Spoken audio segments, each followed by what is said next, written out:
ലോകം വീണ്ടും ഒരു അടച്ചുപൂട്ടലിലേക്ക് നീങ്ങുകയാണ്. തെക്കൻ അമേരിക്കൻ തീരത്തു നിന്ന് പുറപ്പെട്ട MV ഹോണ്ടിയസ് എന്ന ആഡംബര ക്രൂയിസ് കപ്പലിൽ നിന്ന് പുറത്തുവരുന്ന വാർത്തകൾ ആരെയും ഭയപ്പെടുത്തുന്നതാണ്. സോഷ്യൽ മീഡിയയിലും വാർത്താമാധ്യമങ്ങളിലും ഇപ്പോൾ നിറഞ്ഞു നിൽക്കുന്നത് ഹന്ത വൈറസ് എന്ന പേരാണ്. ഇത് കേൾക്കുമ്പോൾ നമ്മുടെ ഉള്ളിൽ ആദ്യം ഉയരുന്ന ചോദ്യം ഇതാണ്: അടുത്ത കോവിഡ് ആണോ ഇത്, അതോ നിപ്പയേക്കാൾ ഭീകരനായ പുതിയ വില്ലനാണോ? കപ്പലിലെ യാത്രക്കാർ മുഴുവൻ കർശന നിരീക്ഷണത്തിൽ തുടരുമ്പോൾ ഇതിന് പിന്നിലെ യഥാർത്ഥ വസ്തുതകൾ എന്താണ്? വെറും ഒരു വൈറസ് മാത്രമല്ല ഇവിടെ വില്ലൻ, നമ്മുടെ മാറിക്കൊണ്ടിരിക്കുന്ന കാലാവസ്ഥ കൂടിയാണ്. ഹന്ത വൈറസ് എന്താണെന്നും എൽനീനോ പോലുള്ള പ്രതിഭാസങ്ങൾ ഇതിനെ എങ്ങനെയാണ് ബാധിക്കുന്നതെന്നും നമുക്ക് പരിശോധിക്കാം. Welcome to learn and leave it. Hanta virus എന്ന് പറയുന്നത് ഇന്നോ ഇന്നലെയോ ഉണ്ടായ ഒരു പുതിയ വൈറസ് അല്ല. പതിറ്റാണ്ടുകളായി ശാസ്ത്ര ലോകത്തിന് ഇതിനെക്കുറിച്ച് കൃത്യമായി അറിയാം. ഇതൊരു RNA വൈറസ് ആണ്. പക്ഷെ ഒരു വൈറസ് RNA വിഭാഗത്തിൽ പെട്ടതുകൊണ്ട് മാത്രം അത് കോവിഡിനെ പോലെ വായുവിലൂടെ പറന്നു നടക്കുന്ന ഒരു വലിയ ലോക മഹാമാരിയായി മാറില്ല. പ്രധാനമായും എലികളിലൂടെയും ചുണ്ടലികളിലൂടെയുമാണ് ഇത് പകരുന്നത്. നിപ്പ വൈറസ് വവ്വാലുകളിൽ നിന്നാണ് വരുന്നതെങ്കിൽ ഇവിടെ രോഗവാഹകർ എലികളാണ് എന്നതാണ് ഏറ്റവും അടിസ്ഥാനപരമായ വ്യത്യാസം.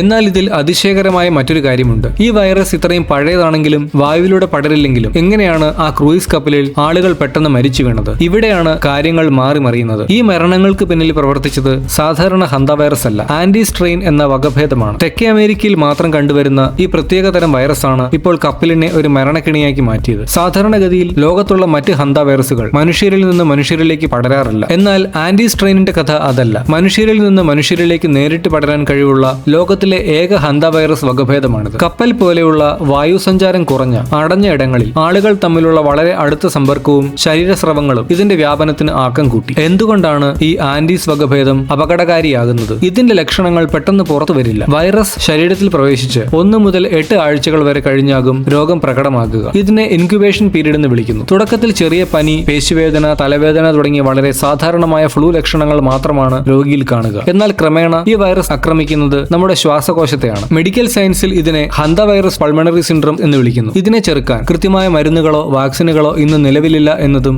മരണനിരക്ക് 50% വരെ ആകാം എന്നതുമാണ് വൈദ്യശാസ്ത്രം നേരിടുന്ന ഏറ്റവും വലിയ വെല്ലുവിളി. ഈ വൈറസിന് 3 ഭാഗങ്ങളുള്ള ഒരു ജനിതക ഘടനയാണുള്ളത്. ഈ ഭാഗങ്ങൾ പരസ്പരം കൂടിച്ചേർന്ന് പുതിയ വകഭേദങ്ങൾ ഉണ്ടാകാൻ സാധ്യതയുണ്ടെന്നത് ശാസ്ത്രലോകത്തെ ആശങ്കപ്പെടുത്തുന്നുണ്ടെങ്കിലും കോവിഡ് വൈറസിനെ പോലെ ഹന്ത വൈറസ് അത്ര വേഗത്തിൽ രൂപമാറ്റം വരുത്തുന്നില്ല. ഇവിടെയാണ് കാലാവസ്ഥാ വ്യതിയാനത്തിന്റെ പങ്ക് വരുന്നത്. 1993 അമേരിക്കയിലുണ്ടായ ഹന്ത വൈറസ് വ്യാപനത്തിന് കാരണം എൽനീനോ എന്ന കാലാവസ്ഥാ പ്രതിഭാസമായിരുന്നു. അതിശക്തമായ മഴ ചെടികളുടെ വളർച്ച കൂട്ടി. ഇത് എലികൾക്ക് സുലഭമായ ഭക്ഷണം നൽകി. എലികളുടെ എണ്ണം ക്രമാതീതമായി വർദ്ധിക്കുകയും അവ മനുഷ്യവാസമുള്ള ഇടങ്ങളിലേക്ക് കൂടുതൽ എത്തുകയും ചെയ്തു. മിതമായ മഴ എലികൾക്ക് അനുകൂലമാണെങ്കിൽ അതിശക്തമായ പ്രളയം എലികളുടെ മാളങ്ങൾ നശിപ്പിക്കും. ഇത് എലികളെ സുരക്ഷിത ഇടങ്ങൾ തേടി നമ്മുടെ വീടുകളിലേക്ക് എത്തിക്കുന്നു. കടുത്ത ചൂടിൽ വൈറസിന് അധികനേരം നിലനിൽക്കാൻ കഴിയില്ലെങ്കിലും ചൂട് കൂടുമ്പോൾ എലികൾ തണുപ്പ് തേടി മനുഷ്യർ താമസിക്കുന്ന കെട്ടിടങ്ങളിലേക്ക് അഭയം പ്രാപിക്കുന്നു. ഇതും രോഗവ്യാപനത്തിന് കാരണമാകുന്നു. ഇതൊക്കെ കേൾക്കുമ്പോൾ നമ്മുടെ നാട്ടിലുള്ളവർ അല്ലെങ്കിൽ ഗൾഫിലും യൂറോപ്പിലും ഏഷ്യയിലുമൊക്കെ ഉള്ളവർ ഭയപ്പെടേണ്ടതുണ്ടോ? ഉത്തരം വളരെ വ്യക്തമാണ്: വേണ്ട.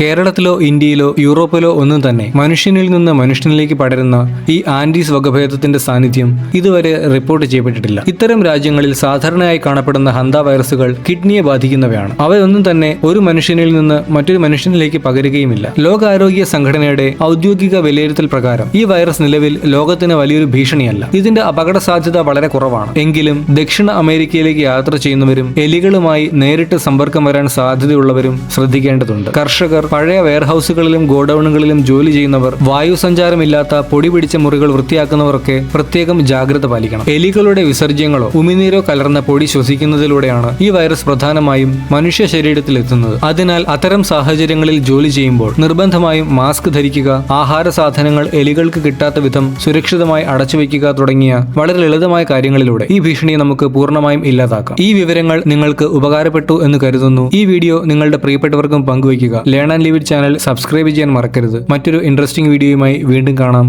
Thanks for watching.